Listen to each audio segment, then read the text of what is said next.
Oh, you want to know how I made these giant mushroom wall hangings? Look no further, I'm about to tell you. Hi, my name is Freddie and I love nature. My favourite way to spend my days is out on a hike with my partner Eli and our cat Peanut. And yes, I am the one who's always holding up the walk because I can't go more than 10 feet without taking out my camera to film something beautiful. I've spent the past 5 years hiking, capturing the most beautiful moments in forests, rivers and fields in the UK. And the most common subject on my camera reel is mushrooms. I love them. Whether it's a toadstool, a lichen or a jelly ear, I'm there, camera in hand, trying to capture them in all their glory. But a video never quite captures their essence, you know? So, when I heard about the Great Leeds Fungi exhibition, I decided enough was enough. Put down the camera, picked up my clay. This is it. My chance to really capture these guys in all of their glory. And this is how I did it. Step 1 was apply to the exhibition. I've never exhibited my artwork anywhere before. In fact, 6 months ago, I wouldn't have called myself an artist at all. So please excuse me if I don't present the most polished proposal.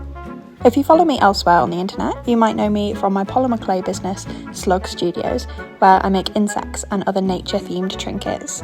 This was the inspiration for the pitch, but this time I wanted to make them giant, bigger than anything I'd ever made before, which was going to be tricky for many reasons, which I'll get into later. My original pitch was for 7 pieces, a series of Yorkshire native mushrooms I'd seen or looked for on my hikes. Maybe this was a little bit ambitious, but I picked the most interesting, varied-looking mushrooms, made my pitch, and hoped for the best. A few weeks later, and I was thrilled that I was accepted. In their email, they asked if the mushrooms would be to scale, which is such an obvious concept. I was confused why I didn't think about that at the beginning. So I printed out the mood boards, worked out a scale, and got to work.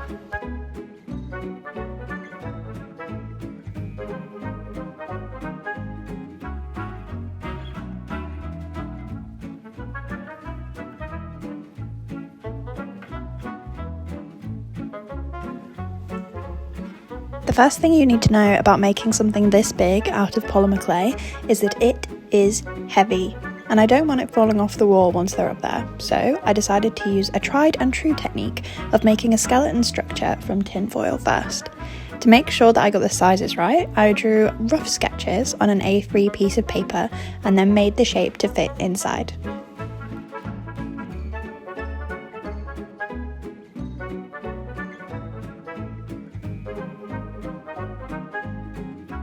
The main problem that I faced was getting the density right of the structure.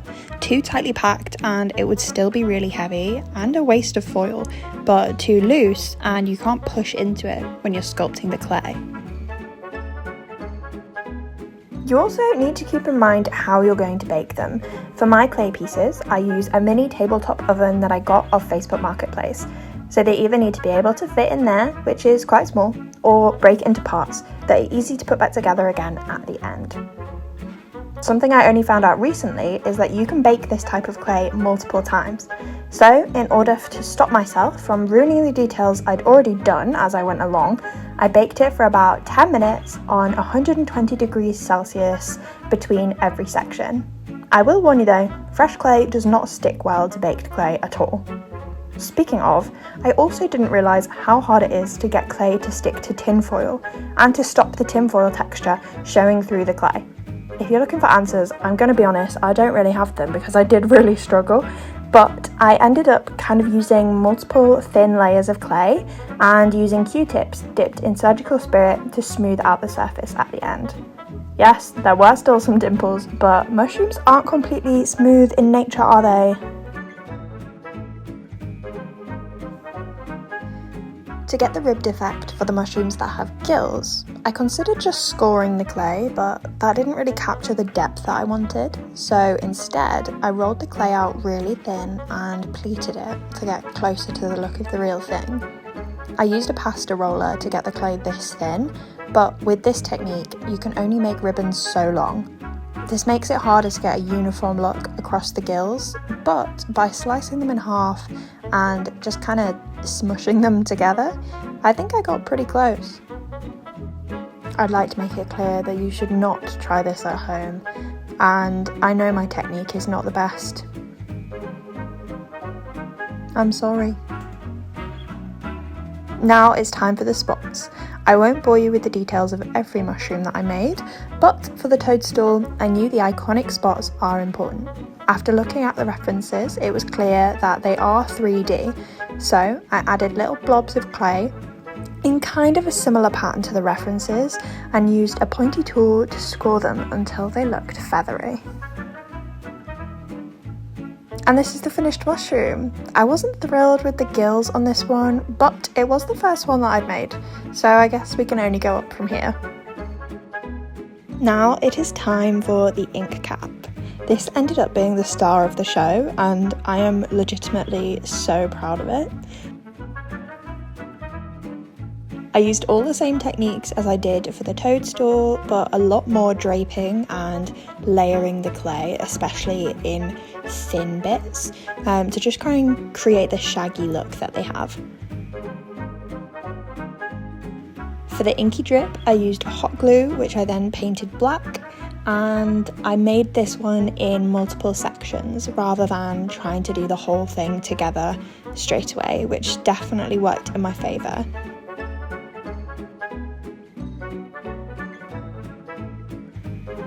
I also used a lot of surgical spirit to clean up all that white, because working with white clay as a messy artist is not for the faint of heart.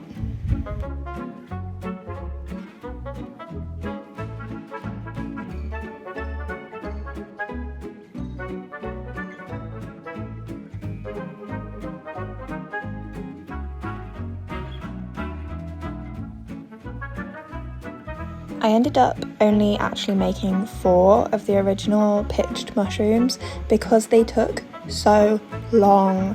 I think overall I worked out I spent about 35 hours making them, and I don't even want to know how much money I spent on clay and materials. And yeah, I just couldn't manage more than 4, but I'm really happy with the 4 that I did make. I got them finished the morning of the exhibition, and then it was time to go. The Great Leeds Fungi exhibition is hosted every year by Studio Greenlee. This was the 2nd year, but I'm so hopeful that they do it again because it was adorable. It was so cute. Eli kindly drove me into Leeds, and I hauled my mushrooms across town because we were running very late while he found a parking space.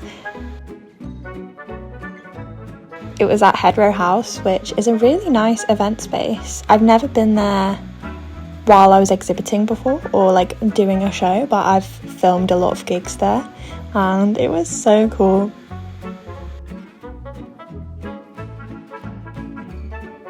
Maybe the hardest part today was actually putting the mushrooms on the wall, because we didn't have a proper wall. It was this hanging wooden board which was kind of wobbling precariously throughout.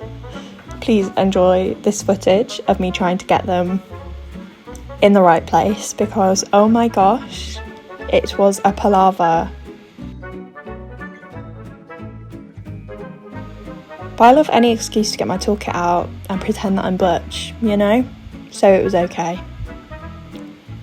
Also, I have POTS and I was having quite a bad episode this day. Not that bad, but bad enough that I shouldn't have been on a ladder, and I don't know what I was thinking. But the adrenaline got me through, and that is what is important.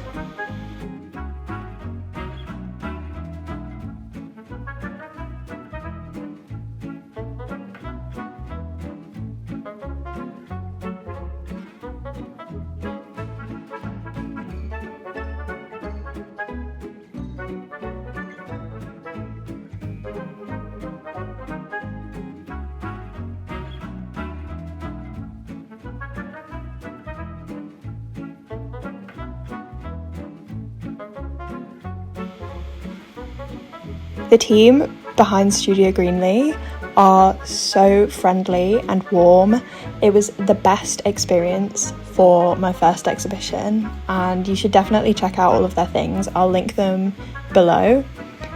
Their Instagram page, Kat, who you can kind of see in the corner here of the video, is the main host for this event, and they are so delightful and so talented.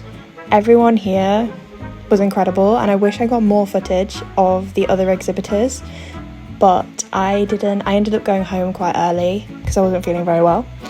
Probably overdid it, but that's fine.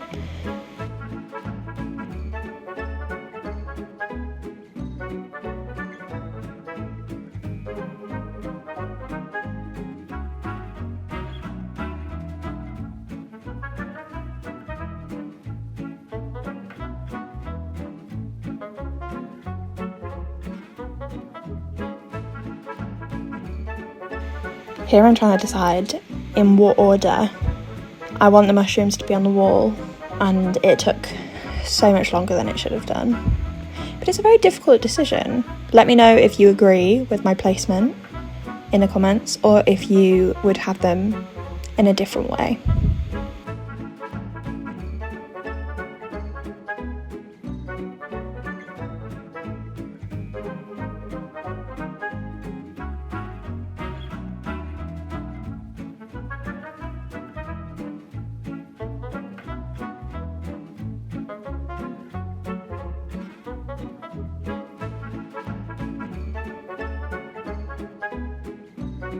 Honestly, screwing things into a wobbly wall, that's DIY hard level. That is so hard.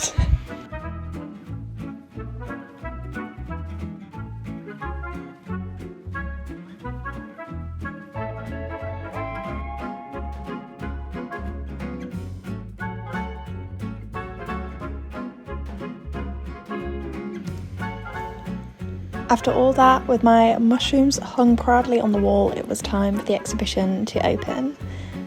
I had the best time. Watching people look at my art was kind of surreal. There was a cute little mushroom shop that I made some mini pins for and plant pot pals, and yeah, I had a really lovely time. You should definitely check out Studio Greenlee's Instagram. I'll link it below because the other artists were phenomenal. And I am so gutted that I didn't film more, but yeah, I felt really poorly and basically just loitered at the back and then went home.